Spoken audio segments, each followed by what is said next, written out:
Hello friends, welcome to our channel Chatpata kitchen with blog. কেমন আছেন সবাই? আশা করছি ভালো আছেন। আর আজ আমি চলে এসেছি ঘাম ঝরা দুপুরের মন প্রাণ ঠান্ডা করা একটা আইসক্রিমের রেসিপি নিয়ে।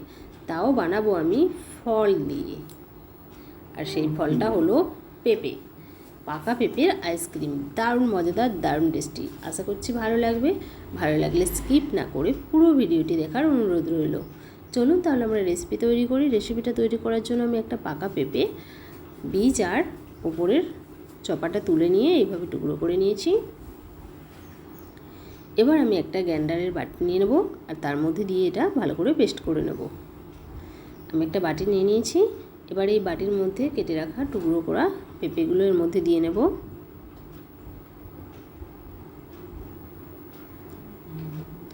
দারুণ একটা ইউনিক কুলফি আইসক্রিমের রেসিপি আপনারা অবশ্যই বাড়িতে ট্রাই করবেন আর কমেন্টে জানাতে ভুলবেন না রেসিপি কেমন হয়েছে।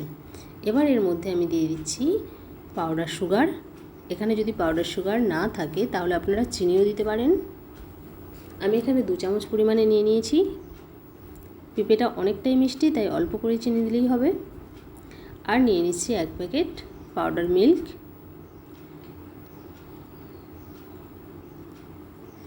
এবার আমি এই সব কিছু ভালো করে পেস্ট করে নেব। ফিরে আসছি পেস্টটা তৈরি করে।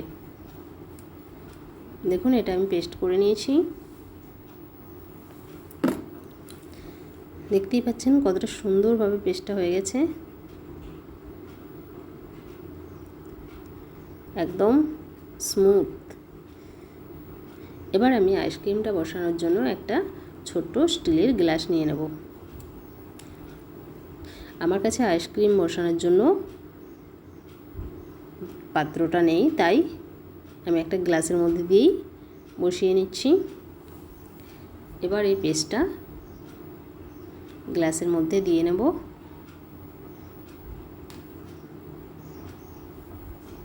আপনাদের কাছে যদি আইসক্রিমের ছাঁচ থাকে তাহলে আপনারা তার মধ্যে দিয়ে বসিয়ে নিতে পারবেন, তাতে আরও বেশি দেখতে সুন্দর হবে আইসক্রিমগুলো।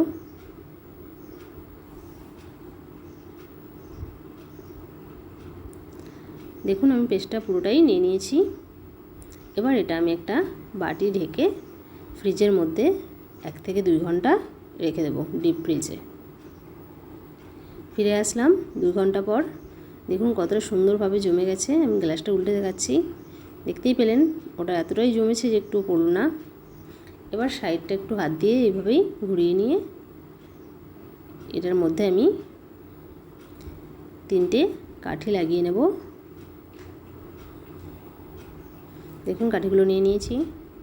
এবার 3টে কাঠি এর মধ্যে 3 জায়গায় লাগিয়ে দেব। তারপর এটা পিস করে কেটে নেব।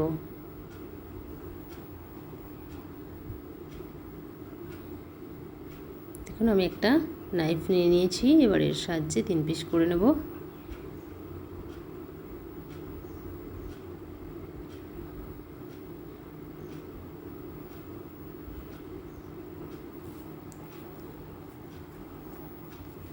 এবার আবারও একটু হাত দিয়ে ঘষে নিচ্ছি সাইডটা। এবার আমি এইভাবেই হাতের ওপর গ্লাসটা উল্টে উপর থেকে একটু চাপ দিয়ে নেব, তাহলে এটা খুব সুন্দরভাবে বেরিয়ে আসবে। এবার আমি এটা বের করে নিচ্ছি।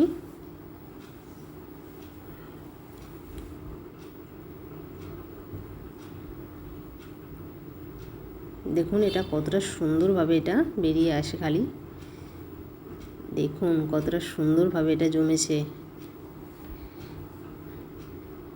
দারুণ লাগছে না? এবার আমি পিসগুলো এক একটা করে সরিয়ে নেব।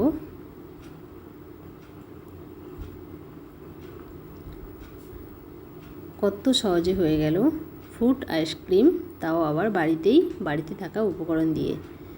এই গরমের দুপুরে এরকম আইসক্রিম থাকলে জাস্ট জমে যাবে, আর কিচ্ছু লাগবে না। দেখুন আমি 3 পিস করে নিয়েছি। এগুলো দেখতে কতটা সুন্দর লাগছে, কতটা সুন্দরভাবে জমেছে। একদম দেখে মনে হচ্ছে না যেন দোকানের কুলফি আইসক্রিম। বন্ধুরা রেসিপি দেখে ভালো লাগলে অবশ্যই চ্যানেলটিকে লাইক, শেয়ার, সাবস্ক্রাইব করবেন। আমার ছোট্ট ছোট্ট চ্যানেল, আপনাদের সহযোগিতার খুবই প্রয়োজন, তাই প্লিজ চ্যানেলটি সাবস্ক্রাইব করবেন, পাশে থাকবেন আর এরকম নিত্য নতুন রেসিপি দেখতে থাকবেন। দেখতেই পেলেন আমি কাঠিটা ধরে একটু তুলেও দেখালাম, কতটা সুন্দরভাবে জমেছে। বন্ধুরা, ভিডিও দেখার জন্য অসংখ্য ধন্যবাদ। আমার নতুন পুরাতন সকল বন্ধুদের পাশে থাকার জন্য অসংখ্য ধন্যবাদ। এইভাবেই পাশে থাকবেন আর উৎসাহ দেবেন নতুন নতুন রেসিপি তৈরি করার। ভালো থাকবেন, সুস্থ থাকবেন। দেখা হচ্ছে নেক্সট ভিডিওতে নেক্সট কোনো নতুন রেসিপি নিয়ে।